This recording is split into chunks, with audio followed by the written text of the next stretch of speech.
Well, hello everybody, and let me welcome you to this episode of G-Bear's Off-Grid Ways, a homestead in the desert, on January 6th, 2021.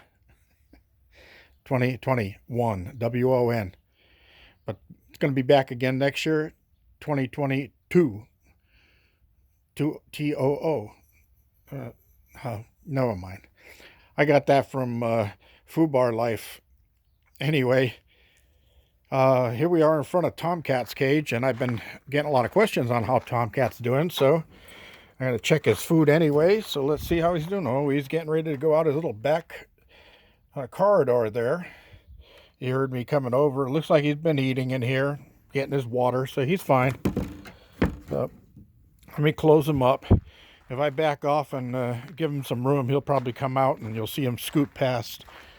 But he likes running out that direction, and he must be doing his job because I haven't seen very many ground squirrels around. One or two, but normally I'll see like 6 or 7. So when I went to town yesterday to pick my mail up, I found this old tire laying on the side of the road, and I said, "Yep, I'll take that." So I tossed it in, and he said, "Well, why would you want an old tire? It doesn't even fit your van." Well, that's right, it doesn't. But you see the lead weights that are on there? Well, I can melt that lead down and I can use that for assuaging some bullets if I need to. But what I wanted this for is I'm going to cut the rim right in half, and I'm going to make 2 garden hose holders. I'll weld a pole onto them or drill them and bolt them onto a wooden pole and put them in the ground so I can get some of these garden hoses up off the ground that I have laying around here. I've been looking for a couple of these, and just happened that I saw one and came back home with me. So I'm going to be getting these totes cleaned out and start hauling in some cinder block so that I can get those set up down there by the greenhouse, get ready for the season, because boy, is today a spring day. It's got to be near 70, if not 70 degrees out here. It's just beautiful. Calm as can be, no wind blowing. Just a beautiful, beautiful day all day. So I've been out here tearing apart an old washer. And I got it all broken down. And I did find out what was wrong with it. So here's what was wrong with it. Right there. That is, I don't know, a rusted nail or an old drill bit, broken drill bit or something. And it had gotten all the way down into this pump. And you see the little rust spot right there where it was leaning on there. And it was hooked onto the impeller, so the impeller couldn't turn. So every time this thing would get to the drain cycle, before it could go to the next cycle, it couldn't drain. So the sensors in the unit were telling it, well, it's still got water in it. We can't go to the next cycle. And it kept trying to pump it, but it couldn't because the pump couldn't turn.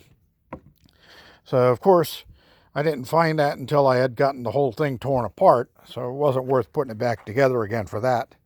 But it also had this paper clip down in there.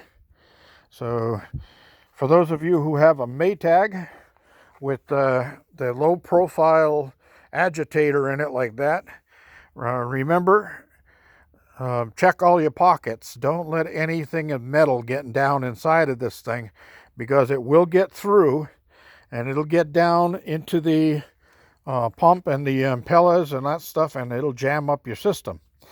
But I did notice that this is the hub that holds the tub onto the motor. That's the motor over there, and the water had been getting past this, so you can see the where the seal was set in there that's got corrosion. And this, of course, when I was pulling it with the puller, was so corroded it just broke. It's it didn't hold on. But yeah, look, you can see the water got past the retainer nut and all of that, and you see how it corroded right there. So not really a good design. Now this is the water pump, and I thought maybe I could use this for a transfer pump. And I said, look, I looked at the label here, and I said, oh, look at that. It's 120 volts, 60 hertz, 0.95 amp. So that means it's only like 100 watts to run this thing. That'd be great. Well, sorry, won't work real well, because look right here. It says 10 minutes on, 50 minutes off. So you can only run it 10 minutes per hour. So, I mean, it does pump a lot of water. So in 10 minutes, it'll pump a lot of water. But usually I'm transferring 500 gallons from up here down to down there. It takes a little bit more than 10 minutes to do that. And I don't want to have to wait an hour in between emptying totes. So, no good. These things are what hold the tub, suspend the tub in the tub shell. That's the shell, that's the tub. And these things hook onto it, and they suspend it so that it's got a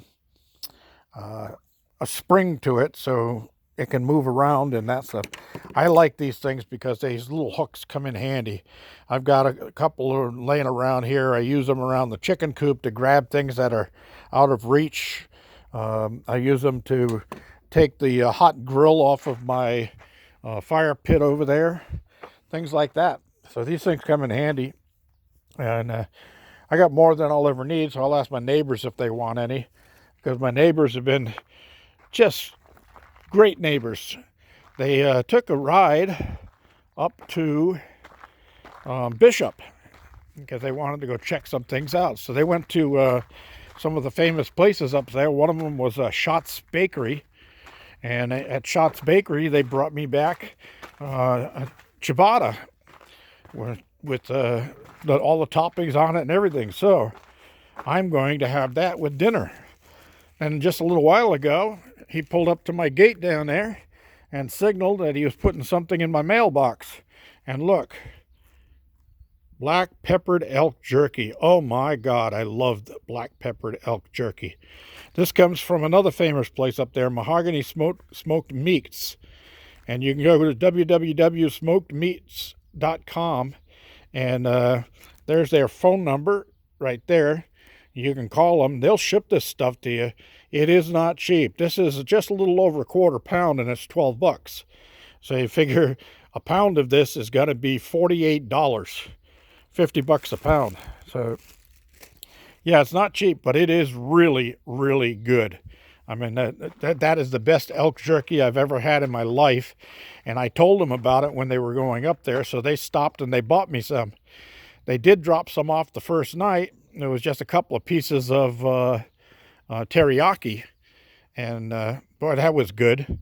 But I liked a little bit of spice to it. And when I do my beef jerky, I do black peppered beef jerky. That's the old Colonel Jackson recipe for jerky. And it just uses basically salt and black pepper. But I'll be showing you how to do that. I do that in the sun. And I have a little apparatus set up that I use to make just enough for me and maybe 2 other people, so per load. But I can do a couple of loads a day out here in the sun where I've got sun all day. So I'll be showing you how to do that down the line here when the weather gets a little bit warmer. And I'll have some beef jerky, and then you'll know how to make it yourself. It's really pretty simple. And the dehydrator, or the dehydration method, is the most important part. And keeping insects off of it so you don't get bacteria on it, that's another thing. So I'll be showing you how to do all of that down the line. I am thinking of building my solar dehydrator out here somewhere. I got to figure out where I'm going to do it. What it does is it takes the hot air of the sun and it uses a convection to draw that in off the ground, which will have a a sheet of glass over it to magnify the heat going into that tube. And then it goes up through a wooden base like chimney, which is about 2 foot by 2 foot and 8 foot tall. And then it's got a vent at the top that you can control how fast the air flows. And out here in the desert where the air is hot and dry, that'll suck air in, and the heat will rise inside of the chimney, and it'll go out the vent as you control the vent for how hot you want it inside of there. And I'll be experimenting with getting the right temperatures of that, so I can dehydrate fruits and vegetables, and I can even probably use it to make my jerkies. So fun stuff coming down the line here. Stick with me, stay with me. We'll be having a blast doing this stuff. I've got a few other things I've got to take care of first, but I do want to get that going. And I want to get the water set up over here for the greenhouse, because as dry as it's been, I'm probably going to have to get a load of water brought in and have all of my totes filled, and whatever is left over will go into my main tank up there. And that'll give me another 6 or 7, 8 months of worry-free water for both the cabin and the garden and the greenhouse. I went in the greenhouse again today, and it was like 120 degrees in there. I had to open the doors and let some of that heat out. It was getting way too hot in there. So that's why I said it was like 70 degrees out here. Beautiful weather. All right, everybody, that's all I have for today. Thanks for joining me on this episode, and we'll be getting some more stuff done in no time at all. This is G Bear thanking you, reminding you, subscribe, please. G Bear signing off.